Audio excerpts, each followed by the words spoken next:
బెంగాల్పై focus చేసి మరీ కొట్టారు. నెక్స్ట్ మిషన్ సౌత్లో భాగంగా తెలంగాణపై బీజేపీ కాన్సంట్రేట్ చేసింది. నైజాంలోనూ కాషాయ జెండా ఎగురవేసేందుకు వ్యూహాలు రచిస్తోంది.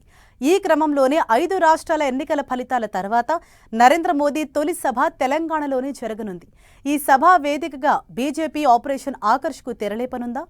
ఇంతకు కమలనాథులతో టచ్లో ఉన్న బీఆర్ఎస్ కాంగ్రెస్ నేతలు ఎవరు? మోదీ సభలో చేరికలు ఉంటాయనే టాక్ నిజమేనా? Mind గేమా?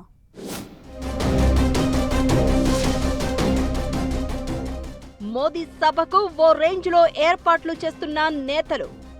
Operation Akarsh Modi tour సందర్భంగా బీజేపీలో చేరేదెవరు? బీజేపీకి టచ్లో ఉన్న బీఆర్ఎస్ కాంగ్రెస్ నేతలెవరు? ఆఫ్టర్ ఏ లాంగ్ టైం ప్రధాని మోదీ ఈ నెల 10న తెలంగాణకు వస్తున్నారు. ఇప్పటికే ప్రధాని షెడ్యూల్ టూర్ ఖరారు అయింది. ఆదివారం మధ్యాహ్నం 2 గంటలకు బేగంపేట ఎయిర్పోర్ట్కు చేరుకుని సాయంత్రం 7 గంటల వరకు హైదరాబాద్లో టైం స్పెండ్ చేయనున్నారు ప్రధాని. ఇందులో భాగంగా అధికార పార్టీ కార్యక్రమాలు కూడా ఫిక్స్ చేశారు. పార్టీ కార్యక్రమాల వేదికగా బీజేపీని బలోపేతం చేసేందుకు సిద్ధమవుతున్నారు. టార్గెట్ తెలంగాణ లక్ష్యంగా పావులు కదుపుతున్నారు. తెలంగాణలో అధికారంలోకి రావాలి అంటే సాధారణ ఎన్నికల ముందు జరిగే గ్రేటర్ ఎన్నికలను సెమీఫైనల్గా భావిస్తున్నాయి అన్ని పార్టీలు. గ్రేటర్ పరిధిలోని 3 కార్పొరేషన్లలో పాగా వేయడమే లక్ష్యంగా బీజేపీ పావులు కదుపుతోంది.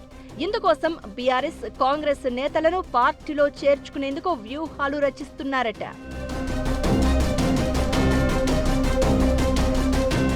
ఇటీవల మాజీ మంత్రి మల్లారెడ్డి కోడలు బీజేపీ స్టేట్ ఆఫీస్కు రావడం పొలిటికల్ సర్కిల్స్ లో పెద్ద ఎత్తున చర్చ జరిగింది.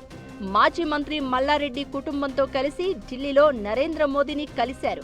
దీంతో బీఆర్ఎస్ లో ఒక్కసారిగా కలకలం రేగింది.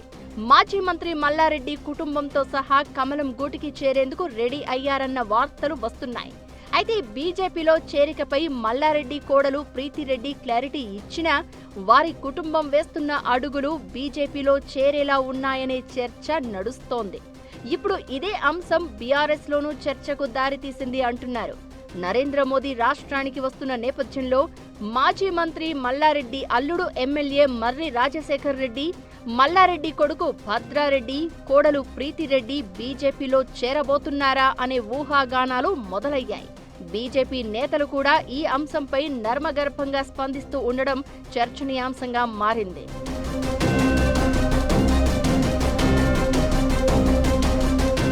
ఇక గ్రేటర్లో కీలకంగా ఉన్న కాంగ్రెస్ నేతలే లక్ష్యంగా ఆపరేషన్ ఆకర్షకు తెరలేపేందుకు సిద్ధమయ్యారట కమలనాథులు.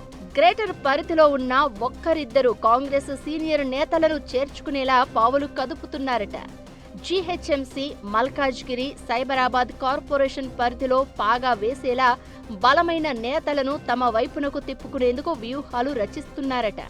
నరేంద్ర మోదీ సభా వేదికగా బీఆర్ఎస్ కాంగ్రెస్ నేతలను బీజేపీలోకి తీసుకోవడం ద్వారా ఆ 2 పార్టీలకు షాక్ ఇవ్వాలనే ప్లాన్ నడుస్తోందట.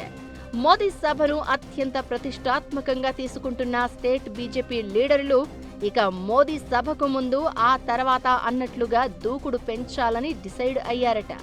కాంగ్రెస్ బీఆర్ఎస్ లో ఉన్న బలమైన నేతలను, ఆయా పార్టీలో ఉన్న అసంతృప్తి నేతలను ఐడెంటిఫై చేసి దశల వారీగా వారిని కమలం గూటికి చేర్చుకోవాలనేది ప్లాన్ అంటున్నారు. మరి మోదీ సభ వేదికగా బీజేపీలో చేరేదెవరో వేచి చూడాలి.